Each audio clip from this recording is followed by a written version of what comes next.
నమస్తే అందరికీ బీసీ సోదరులు సోదరి మనుల అందరికీ నమస్కారం అండి. ఈరోజు శివశరణ్ రెడ్డి గారు మన బీసీ బిడ్డ అయిన ఈశ్వరమ్మ యాదవ్ పైన ఎలాంటి పదజాలాలు ఉపయోగించిందంటే వాడు మనిషా గాడిద.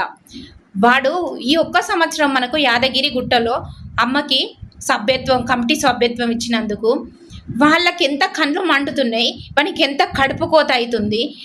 వాడు మనిషిలాగా మాట్లాడుతున్నాడా? అమ్మను పట్టుకొని రావే పోవే అని ముండగిండ అని ఎట్లా మాట్లాడుతున్నాడు వాడు రండగాడు.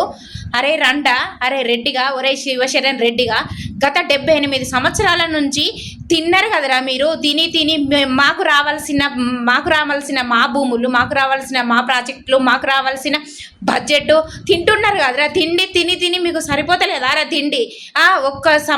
ఈ సంవత్సరం అమ్మకి ఇచ్చినందుకు నువ్వు ఎలాంటి పదాలు ఉపయోగిస్తున్నావురా శివశరణ్ రెడ్డిగా? అరే మీ రెడ్డిల బల్బు, మీ అగ్రవర్గ కులాల మదాలు వంచడానికే రా మేము తయారైంది. మా బీసీలో అందరం ఒకటైతున్నాము, తెలుసుకోండి బిడ్డల్లారా. అమ్మకి మీరు క్షమాపణ చెప్పకపోతే మాత్రము నిన్ను రోడ్డు మీదకి గుంజుకొచ్చి ఉతికి సంపుతాం కొడుకుల్లారా. చూడు ఏమనుకుంటున్నావు శివశరణ్ రెడ్డిగా, గుర్తుంచుకో బిడ్డల్లారా. బీసీ బిడ్డలనే కానీ, బీసీ మహిళలనే కానీ, బీసీ అమ్మలనే కానీ, అక్కలనే కానీ, చెల్లెలనే కానీ ఏమన్నా అంటే కొడుకుల్లారా మిమ్మల్ని ఊకునేది లేదు. ఈ కానుండి మీరు ఇన్ని సంవత్సరాలు తిన్నది సరిపోతలేదురా మాకు. ఇప్పుడు మా వాళ్ళు అందరూ ఒకటవుతున్నారా? మా బీసీ ఎస్సీ ఎస్టీ మైనార్టీలు అందరూ ఒకటవుతున్నారా? ఇక కాసుకోండి బిడ్డల్లారా. మేమా అనేది చూసుకుందాం.